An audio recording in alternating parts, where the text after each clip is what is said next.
Pagkatapos naming magsimba, dumaan kami dito sa Korean restaurant.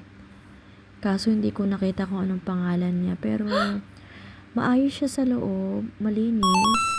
Pagkaupo namin, binigay na kaagad yung menu. Nagtingin-tingin muna kami kung ano yung masarap dito sa kanilang menu. Ang ganda ng mga ano nila guys, mga display nila dito.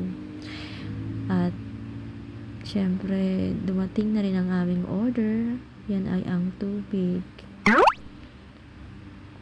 At